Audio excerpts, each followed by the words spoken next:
Hey everyone, welcome back. Wow, what a day, right? It was an emotional roller coaster for me personally. I made some big decisions on my portfolio.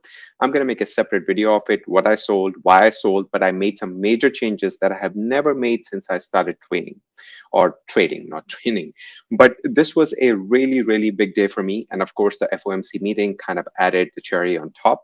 So in this video, I'm going to talk about what Jerome Powell said, what it means for the market, and what it means for the future for us stock or retail stock holders or people, those who are basically in the stock market and trying to see what next few months and next few years are going to bring us. So let's start with the rate hike. As expected, Jerome Powell came and gave us a 75 basis point increase on the rate hike, which is I was pretty sure, I was almost dead sure that Jerome Powell is going to come and give us a 75 basis point increase because the inflation was really a shock. The CPI data that we received was really a shock.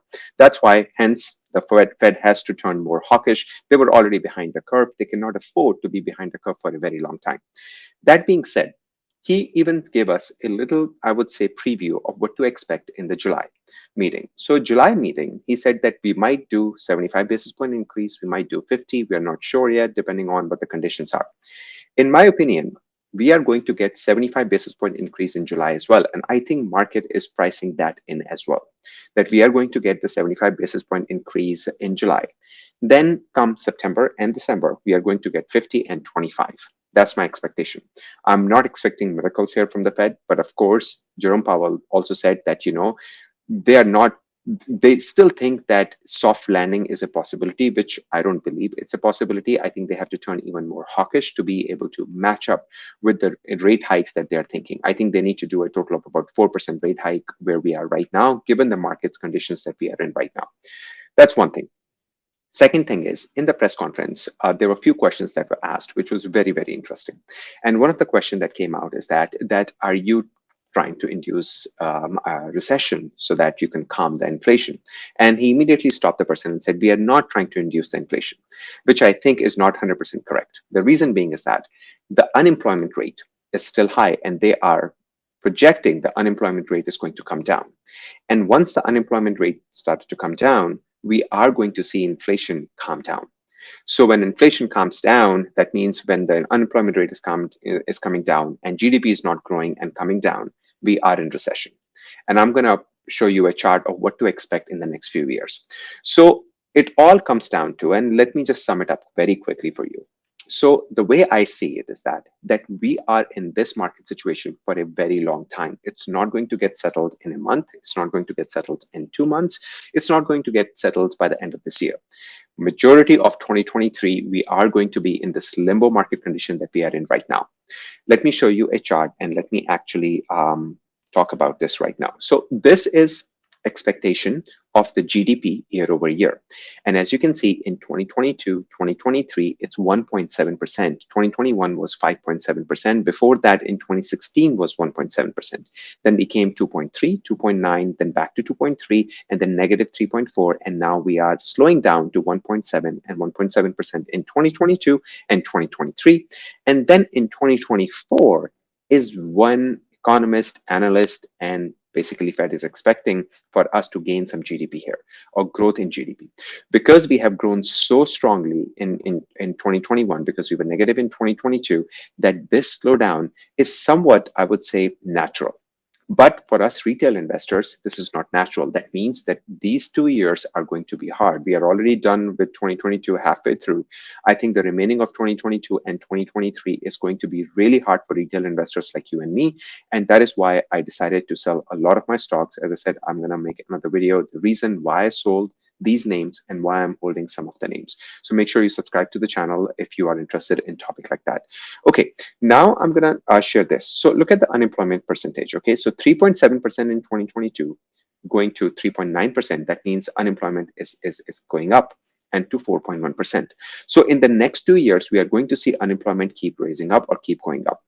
So when companies like Coinbase lays off 18% of their workforce, companies like Tesla 10%, a regional bank laid off people, When you look at these different sectors, and I call them sectors, right? I mean, Coinbase doesn't make any products, laying off people. Tesla make products, even though they're not laying off manufacturing jobs, but it's still in the same company, laying off people. Bank, those who deal with the other side of businesses, laying off people.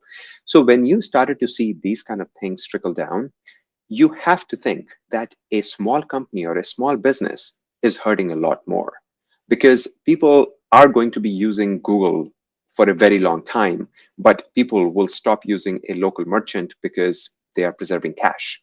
So what I'm saying is that when you see the weakness in the major mega cap names, like Microsoft came and basically alerted that their next fourth quarter will be bad because of the higher or stronger dollar, you know that slowdown is coming across the world. And when slowdown is coming across the world, we have to be careful about the GDP growth and also how is this going to affect our stock portfolio and the stock market in general. And that is why I feel that we are in a very uncertain market condition, a very uncertain economic condition, where Fed is also not sure what they're going to do because he was very politically correct this time. He didn't enclose himself in a box. He didn't say that, you know what, we are going to be basically just doing 50 basis point. There is 75 basis point is off the table. No, he said that 75 basis point is on the table as well for July, and then 50, and then maybe we are going to taper down as we go through the end of the year, which is okay, fine. But they are basically saying that they can still achieve a soft landing, which in my opinion, they cannot achieve a soft landing where we are in the market and the conditions that we are in right now. So I feel that for us investors, we have to watch out for any kind of these green days. We have to take absolute advantage of it in our favor, either getting out of the names like I did today when I saw the green day. I was like, okay, I'm getting out. In the morning as well, I did a major crypto change as well, which I'm going to share as well in a video. But look at this here. So this is S&P from the moment we started the day. It's a minute chart, okay? So it's 6:15 in the morning, and then every minute. And as soon as the FOMC rate comes out, it drops, then it goes back again, and then it drops, then it takes a flight up, and then when the news conference happened, it took all-time high, and then it went lower, and right now it's even trading more lower than that. So what happened? Do you think that all the hedge funds and all the big money were sitting on the sidelines and they saw this? Oh yeah, the rate come out, let me buy. Oh no, that's not what we thought it's going to be. It comes down. No. Oh yeah, rate. Okay, what Jerome Powell is saying makes sense, and boom, it goes up again. And then no, it's not making sense anymore. Sells. No, this is all computer and algos basically playing. Big money, hedge funds are still sitting on the sidelines. They're either shorting the market or they're sitting on the sidelines.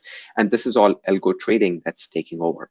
And algo trading gets the best of us retail investors because we basically look at it, oh, Tesla is going up, I'm going to get in, I'm going to get in, and we get in. And then a minute later, Tesla start to go down and you are waiting and hoping that Tesla might return and you are just not basically buying anything.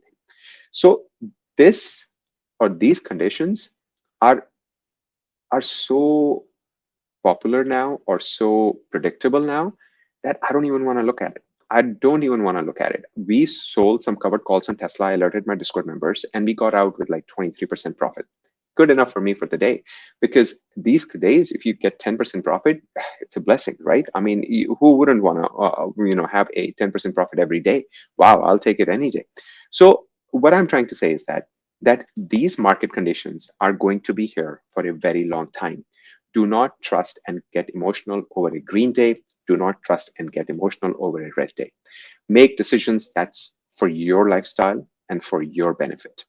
I got out of many of the stocks this morning because I wanted to raise cash and have cash available. And also I had some of the options that was basically hanging on my margin and I wanted to get out of it. I do not want anything, any debt as we get into the recession in the next few, I would say, months. And I said as we get into the recession, because I think it's unavoidable with the GDP that we are seeing and how it's going. So I really hope that this is the time when we accumulate shares. This is the time when we sit back and not do much, but hedge. One of the Discord members asked that how to hedge in these market conditions. And my advice to anyone who is basically talking about is that the best way to hedge is basically saving your cash and also taking advantage of major green days like we had today by selling some covered calls and making some money. Yeah, you can do SQQQ, you can do TQQQ. We did it. We made some like 7% or so. Yeah, sure, you can do that. But that's also a guess game. right? I mean, you're just basically guessing. Market may come down, market may go up because nobody knows what's going to happen. And another way to basically take advantage of is to basically acquire as many shares as you can, either for free, like for example, the moomoo, the app that I'm using, they're offering free share if you want to open their account. The link is in the description. So if you open an account like that, you're going to get free shares. This is the perfect time to do stuff like that, to basically accumulate as much share as you can for the long term, because these market conditions are not going to last for forever, but it's going to last for a very long time. And you will basically get, and we will all together will get out of it. But right now, what makes sense is to basically take advantage of any green day and also any red day as well. If you want to buy more Amazon and Amazon comes under $100, and if you think it's a great value, absolutely, that's a good day to buy a share or two or whatever. I mean, like these are the conditions. But I'm telling you that majority of us living in today's market have not seen these market conditions. So it's new for everyone. Yeah, people, those who are 80 years old, 90 years old, yeah, I mean, they have seen the 70s and they have seen, all of that. Sure, yes, they have seen all those time. I haven't. I've been trading since 2008, and that too after the crisis. So for me, it's been very, very cool since then. Now what I'm seeing is basically making me rethink my strategy with the stocks. And that's what I'm doing. And I'm lucky to be able to share it with everyone. Of course, some of you will agree, some of you will not. So let me know in the comments, what are your thoughts about the economy? And also, where do you see the recession? Where do you see the economy, the stock market, as we go into the next few months and the few years, as I showed you on the chart? So I hope I provided some value. And if you like the video, then definitely hit the like button so this video can reach out to more investors and, of course, more stock lovers. And thank you so much for joining. Until next time, you all have a sparkling day.